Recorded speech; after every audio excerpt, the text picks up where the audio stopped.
Star family నుంచి వచ్చిన తర్వాత అంటే మీరు అసలు ఆ ట్యాగ్లైన్స్ ఎప్పుడు క్యారీ చేయలేదు. మీరు ఎంచుకునే క్యారెక్టర్స్లో కానీ మీరు ఆఫ్ స్క్రీన్ మిమ్మల్ని చూసిన మేము గుర్తు చేస్తే తప్ప నాకు తెలిసి అది ఎక్కడ మీరు పొట్రే చేయరు.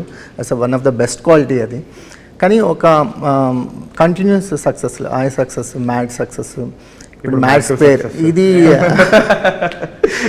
ఇది ఆల్మోస్ట్ బౌండరీస్ దాటిద్ది అనిపిస్తుంది. ఎందుకంటే ఎప్పుడు వంశీ గారు అంత అవుట్ స్పోకెన్ అవరు. సినిమా అంటే మిగతా విషయాల మీద స్టేట్మెంట్స్ ఇస్తారేమో కానీ తన ప్రోడక్ట్ మీద ఇది 40 minutes నేను ఎప్పుడు నవ్వును అంతగా నేనే కింద పడి నవ్వాను అన్నారు ఆయన. So we believe in that words. మీకు ఏంటి మీ ప్రాసెస్ ఏంటి? సెలెక్షన్ ఆఫ్ మూవీస్ కానీ ఎంత సెలెక్టివ్గా ఉన్నారా, అంటే ఎలాంటి కాంబినేషన్స్ చూస్తున్నారు? సార్ ఇప్పుడు సంగీత్ రామ్ చెప్పినట్టే సార్, నాకు ఒక కథ వింటున్నప్పుడు నేను అంటే ప్రతి యాక్టర్కి ఉంటుంది సార్, ఒక పెద్ద హీరో చేసినట్టుగా ఒక సినిమా చేయాలి అని ఉంటుంది. కానీ ఈ జనరేషన్కి వచ్చేటప్పటికి మనం అలాంటివి చేయకూడదు సార్. మనం చిన్న చిన్నగా ఆడియన్స్లోకి వెళ్తూనే రావాలి అనే కాన్సెప్ట్ వచ్చాను సార్. ఎలివేషన్స్ ఇవన్నీ ఫస్ట్ అంటే ఎవడు రాయుడు అనేటట్టు ఆడియన్స్ మెంటాలిటీ డెవలప్ అయింది.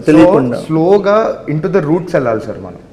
సో అలానే మ్యాడ్ వచ్చింది, మ్యాడ్ కథ చాలా నచ్చింది నాకు, చేశాను. ఆయ్ వచ్చింది, ఆయ్ కూడా చాలా కాన్ఫిడెంట్గా ఉన్నాను, వర్కౌట్ అవుతుంది, క్లైమాక్స్ చాలా బాగుంటుంది, సెంటిమెంట్ బాగుంటుంది, కామెడీ బాగుంటుంది అని ఫిక్స్ అయ్యాను, చేశాను. అండ్ దెన్ ఇప్పుడు మ్యాడ్ 2కి వచ్చేటప్పటికి అసలు నో డౌట్ అది బయట క్రేజ్ అలానే ఉంది, దాంతోపాటు కథ స్టోరీ చూస్తే క్రేజ్ కంటే డబుల్ ఉంది. సో ఎంటర్టైన్మెంట్ డబుల్ ఉంది సినిమాలో. సో తప్పకుండా చెయ్యాలి, ఒక మంచి కథతో ముందుకెళ్తాం అలానే అనుకున్నాను. ఇప్పుడు రాబోయే సినిమాలు కూడా సార్ నేను ఈ పలానా జోన్లో సినిమా చేస్తాను అని ఫిక్స్ అవ్వలేదు సార్. ఎలాంటి కథ వచ్చినా నేను యాక్సెప్ట్ చేస్తాను. ఆ సినిమా ఆడిద్ది, ఆడియన్స్కి ఒక మంచి కథ చూపిస్తాం, లేకపోతే మంచి ఎంటర్టైన్మెంట్ ఇవ్వబోతున్నాం అనిపిస్తే తప్పకుండా